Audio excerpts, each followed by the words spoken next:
നിങ്ങൾക്ക് എങ്ങനെ മരിക്കാനാണ് ഇഷ്ടം? ചിന്തിച്ചിട്ടുണ്ടോ? ഇല്ലെങ്കിൽ ചിന്തിക്കണം. കഴിഞ്ഞ കുറച്ച് ദിവസങ്ങൾക്കിടയിൽ ആശുപത്രിയിൽ ഉണ്ടായ 2 സംഭവങ്ങൾ പറയാം.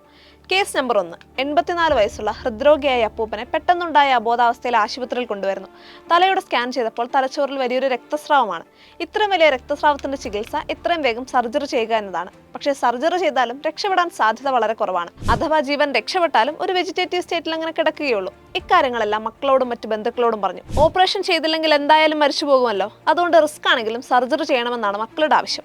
അങ്ങനെ സർജറി കഴിഞ്ഞു. രോഗിയുടെ ജീവൻ രക്ഷപ്പെട്ടു. ജീവൻ മാത്രം. രോഗി വെന്റിലേറ്ററിന്റെ സഹായത്തോടെ ശ്വസിക്കുന്നു. മൂക്കിലും കഴുത്തിലും മൂത്രത്തിലും ഒക്കെ ട്യൂബിട്ട ജീവനുള്ള ഒരു മണിക്കൂർ പോലെ അപ്പൂപ്പൻ കിടന്നു. നെഞ്ചിലാണ് ബാധ, വില കൂടിയ ആന്റിബയോട്ടിക്കുകൾ. ദിവസങ്ങൾ കഴിയുന്തോറും മക്കൾക്ക് മനസ്സ് മാറി തുടങ്ങി. നേരിയ മടുപ്പ്, കയ്യിലെ കാശൊക്കെ തീർന്നു, ജോലിക്ക് പോകാൻ പറ്റുന്നില്ല. ഇത്രയും ചെയ്തിട്ടും രോഗിക്കൊരു മാറ്റം വരുന്നുമില്ല. കുറെ കൂടി സൗകര്യമുള്ള മറ്റൊരു ആശുപത്രിയിലേക്ക് അവർ മാറ്റുന്നു. അവിടെ അവർ ഭക്ഷണം കൊടുക്കാനായി വയറ്റിലും കൂടി ഒരു ട്യൂബ് ഇടുന്നു. അതിന്റെ കോംപ്ലിക്കേഷൻസ്: ദീർഘനാളായി ട്യൂബിലായതിനാൽ യൂറിനറി ഇൻഫെക്ഷൻ, വീണ്ടും ന്യൂമോണിയ, ദേഹം പൊട്ടി വ്രണമുണ്ടാകുന്നു. ലക്ഷങ്ങൾ ചെലവാക്കിയിട്ടും രോഗിക്ക് ഒരു രീതിയിലുള്ള മാറ്റവുമില്ല. എന്നാൽ മരിച്ചതുമില്ല, മരിക്കാൻ അനുവദിക്കുകയില്ല. ഇനി കേസ് നമ്പർ 2. 89 വയസ്സുള്ള മറ്റൊരപ്പൂപ്പൻ. സമാനമായ രോഗാവസ്ഥയും ബന്ധുക്കളും. ഇതുപോലെ തന്നെ കാര്യങ്ങളെല്ലാം വിശദമായി പറഞ്ഞു കൊടുത്തു. അവർ ആലോചിച്ച ശേഷം സർജറി വേണ്ട എന്ന തീരുമാനത്തിലെത്തി. രോഗിയെ ICUവിൽ അഡ്മിറ്റാക്കി സപ്പോർട്ടീവായിട്ടുള്ള ചികിത്സകളെല്ലാം നൽകി. 3-ാം ദിവസം അദ്ദേഹം മരിച്ചു. സ്വാഭാവികമായ മരണം. ഈ 2 കേസുകളിലും മക്കൾക്ക് അച്ഛനോട് സ്നേഹമുണ്ട്. ആർക്കാണ് കൂടുതൽ സ്നേഹമെന്ന ചോദ്യത്തിനൊന്നും പ്രസക്തിയില്ല. ബന്ധുക്കളിൽ പലർക്കും പല അഭിപ്രായങ്ങൾ ഉണ്ടാവുക, രോഗിയോടുള്ള വൈകാരികമായ അടുപ്പം, ചികിത്സിച്ചില്ല എന്ന കുറ്റബോധം, നാട്ടുകാരെന്ത് വിചാരിക്കുമെന്ന ചിന്ത, ഇങ്ങനെ പല ഘടകങ്ങളും ആ സമയത്തെ തീരുമാനത്തെ സ്വാധീനിക്കും. ജീവിതത്തിൽ അവസാന നാളുകളിൽ ആരെയും തിരിച്ചറിയാതെ കുറെ ട്യൂബുകളുടെയും യന്ത്രങ്ങളുടെയും ഒക്കെ സഹായത്തോടെ ജീവൻ മാത്രം നീട്ടിക്കിട്ടുന്നതിനോട് യാതൊരു താല്പര്യവുമില്ലാത്ത ഒരുപാട് പേരുണ്ടാവും. ആ അവസ്ഥയിലെത്തിയ ശേഷം നമുക്കിതൊന്നും ആരോടും പറയാൻ പറ്റില്ലല്ലോ. അപ്പോൾ നമ്മൾ എന്ത് ചെയ്യും? നമുക്കതിപ്പോഴേ ചെയ്യാം, എഴുതി വെക്കാം. എന്ന് വെച്ചാൽ അധികം കഷ്ടപ്പെടുത്താതെ സ്വാഭാവികമായി മരിക്കാൻ അനുവദിക്കണമെന്ന് നമുക്കിപ്പോഴേ എഴുതി വെക്കാൻ കഴിയും. അതിനെ ലിവിങ് വിൽ എന്നാണ് പറയുന്നത്. എല്ലാവരും മരിക്കും. ജീവിതത്തിലെ ഏറ്റവും ഉറപ്പുള്ള കാര്യം അത് മാത്രമാണ്. പക്ഷേ അത് സ്വയം കഷ്ടപ്പെട്ടും വേണ്ടപ്പെട്ടവരെല്ലാം കഷ്ടപ്പെടുത്തിയും ആവരുത് എന്ന ആഗ്രഹമുള്ളവർക്ക് നല്ലൊരാശയമാണ് ലിവിങ് വിൽ. ഒരാൾക്ക് ഏതെങ്കിലും രോഗം ബാധിച്ച് സാധാരണ ജീവിതത്തിലേക്ക് തിരികെ വരാൻ സാധിക്കില്ല എന്ന അവസ്ഥയാണെങ്കിൽ ചികിത്സ നിർത്തിവെക്കുകയോ ചികിത്സയായി ഒന്നും തന്നെ ചെയ്യാതിരിക്കുകയോ ചെയ്യാൻ അയാൾ തന്നെ നേരത്തെ എഴുതി വെക്കുന്ന നിയമപരമായ രേഖയാണ് ലിവിങ് വിൽ.